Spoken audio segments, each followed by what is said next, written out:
What's up, guys? Welcome to Plumbing's Cool Quick Fix. This is a new segment on Plumbing's Cool where we'll get right down to the nitty-gritty so we can fix the task at hand. For our first segment, we're going to be replacing a fill valve and a flapper for a standard toilet. If you guys do like these segments, do let me know. Please leave your comments in the section below so I'll know whether I should be making more of them. And I'd really appreciate it if you guys can subscribe, hit that like button, and perhaps even the notification bell so that you know when new videos are coming out. It would really help me out a lot, and I hope you do enjoy this new segment.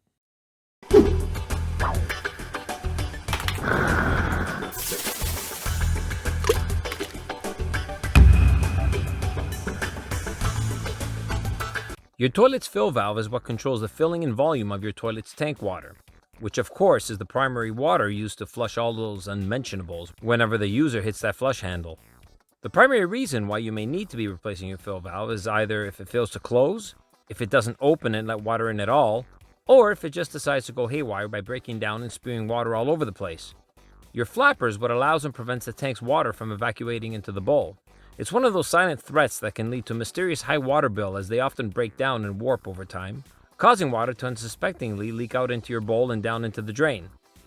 For materials, you're going to need a few specific and important items to get this job done. Foremost, you're going to need an adjustable replacement fill valve, such as this FluidMaster Pro 45 or 400A fill valve, or even this variety made by Corky, which is well suited to accommodate low-rise toilet tanks, such as those made by Kohler. Either brands would act as decent replacements. You'll also need a replacement toilet flapper. In most cases, a standard universal flapper would suffice, but there are some toilets which require specialized or dedicated flappers, such as these two intended specifically for Toto toilets, or this one made by American Standard intended for some cadet model toilets. It's also highly recommended that you replace your flexible braided water supply connector that installs between your toilet isolation valve and the fill valve's inlet, which pokes out through the bottom of the tank.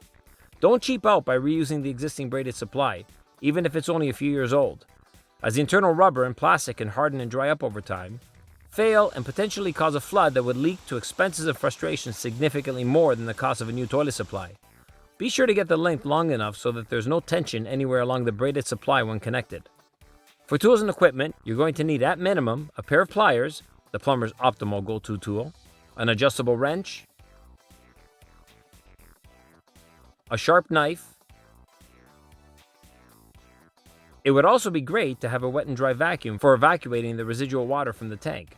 But if you don't have one, you can always opt for an absorbent sponge or a series of rags to do the job, which is what I'm going to use in this case for a change, specifically to show you how. Okay, let's get started. Today we're working with an average American Standard toilet. First, begin by turning off the toilet's isolation valve, which should be located on the left side along the floor beneath the toilet tank.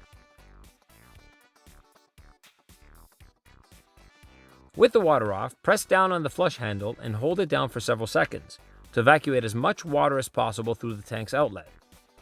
There's going to be some water remaining in the tank, which you'll want to remove before dismantling the old fill valve. In order to do so without a wet and dry vacuum handy, use a sponge or some absorbent rags to soak up as much water as possible.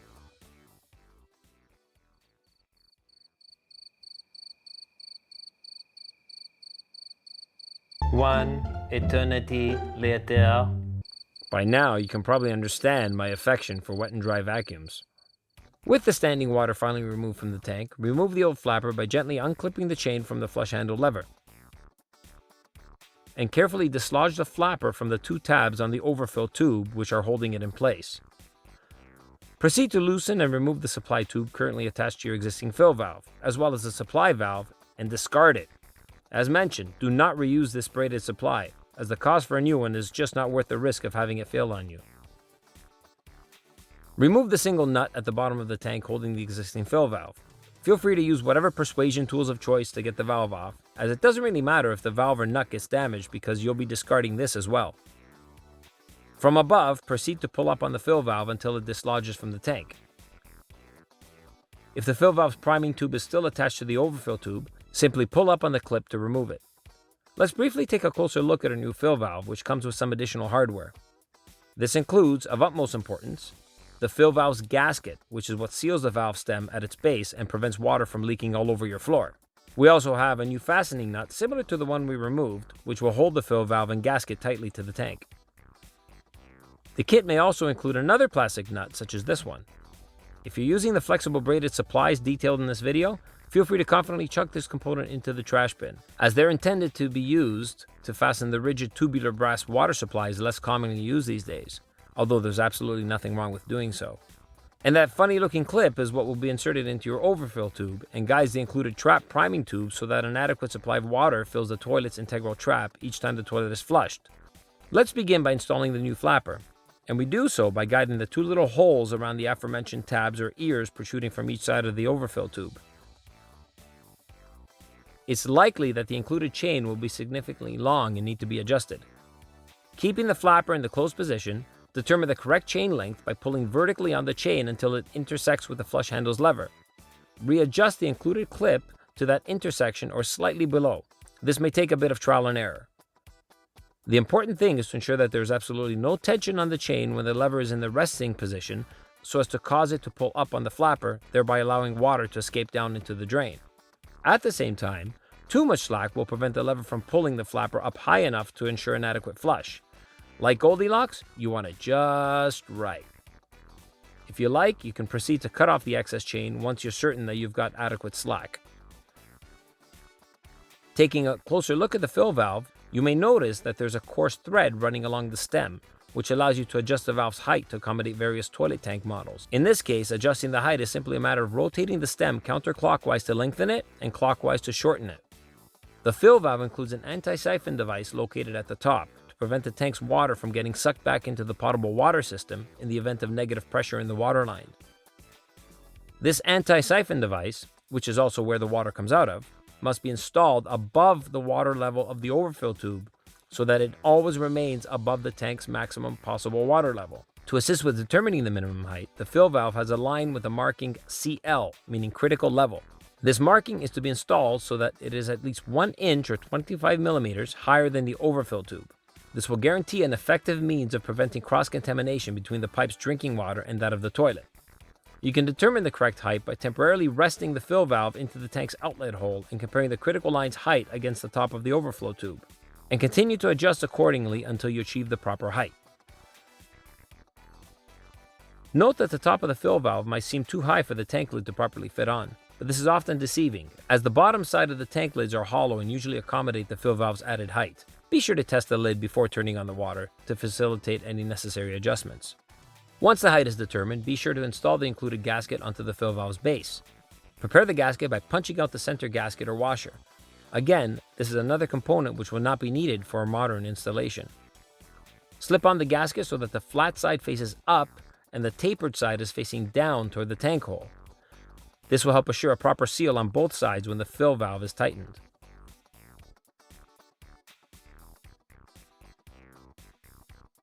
Proceed to slip the stem through the tank's hole and position and rotate the fill valve so that the float does not have any interference from the tank walls or other surroundings.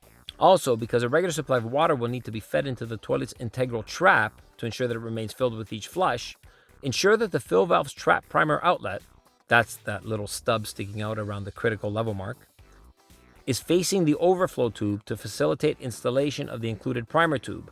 When you're confident that the fill valve is properly positioned, take the included nut, which will be installed from below while continuing to hold the fill valve in place. Proceed to fasten the nut, being sure not to cross-thread it. After all, it's only plastic material we're dealing with here. It's extremely important that you do not over-tighten this nut. Once it begins to tighten firmly by hand, perhaps you may want to snug it up using pliers or an open-end wrench by 1/4 or 1/8 of a turn, and that's it. Remember that you can always tighten more if necessary, and you'll be checking your work for leaks anyway, right? We take our stainless braided flexible supply and proceed to install the larger plastic end onto the fill valve's inlet. Again, I cannot overemphasize the importance of not over-tightening the supply nut. Do not use any tools for this end, and simply ensure that it is tightened snugly by hand. Next, we proceed to tighten the supply's smaller metal side to the toilet's isolation valve. Gently curl, bend, or loop the supply so that there are no harsh kinks in the tubing and so that the entire tube travels smoothly across its length. Commence by hand tightening and snug it up with a small adjustable wrench. Just snug, no need to go full throttle here. With the fill valve fastened in place, proceed to install the included priming tube by first pressing one end onto the fill valve's priming tube outlet. Take the included priming tube retaining clip and slip the slit over the rim of the overfill tube so that the clip's inlet aims into the overfill tube. All this little piece does is direct the flow of the water being delivered by the priming tube. I can't help but interject that one common practice is to leave the priming tube suspended and aiming into the tank so that the tank fills up more quickly after each flush. I caution against this, because in doing so, you'd be effectively robbing the water intended for the toilet's integral trap so that an effective seal is created to protect from harmful sewer gas. So don't skimp on this and install the priming line as it's designed and approved to be. Take the unconnected end of the priming tube and determine roughly a suitable length for the tube to be cut so that the tube has a bit of slack. With a sharp knife or scissors, carefully cut off the excess and proceed to press the tube onto the clip's inlet. With everything installed and tightened, let's turn on the water to check for proper operation and do any fine-tuning if necessary. And here we go. As the tank fills, there are a few items to keep an eye on. Namely, that there's no tension on the flapper's chain, which may cause the water to escape down into the drain. You want to ensure that the flapper creates an effective seal against the tank's outlet. Also, ensure that the priming tube is discharging directly into the overfill tube and not spilling out into the tank while the fill valve remains open. Equally important is to ensure that the fill valve stops running at a level that's below the rim of the overfill tube. The purpose of the overfill tube is to redirect any water down into the drain in case the fill valve ever gets stuck or malfunctions, so as to prevent a resulting flood. If the valve's float is set to stop the water at a higher level than the fill tube's rim, then the toilet will keep running and running because the excess water will simply escape into the overfill tube. Having the fill valve's water level stop lower but too close to the rim of the fill tube may still eventually result in an ever-running toilet as the valve becomes worn in, leading to a very, very expensive water bill if the problem goes undetected for weeks or days. When you run the toilet for the first time, it's very likely that the level will be too high and will overflow into the tube or be dangerously close to the rim. Fine-tuning the water level is rather simple. In the case of this FluidMaster fill valve, you're provided with a tiny knob that you simply turn to raise or lower the float. For this model valve, counterclockwise lowers the water level, clockwise raises the water level. Because we're uncomfortably close to the overfill rim in this case, we're going to lower the water level by rotating the knob several turns counterclockwise, which will lower the float. And then test the adjustment by gently pulling up on the flush handle lever to slightly lift the flapper to cause some water to escape into the bowl until the lowered level drops the float just enough to trigger the fill valve to turn on. And we then wait to see the new level of the water. This will likely require a few rounds of readjustments until you achieve the desired water level.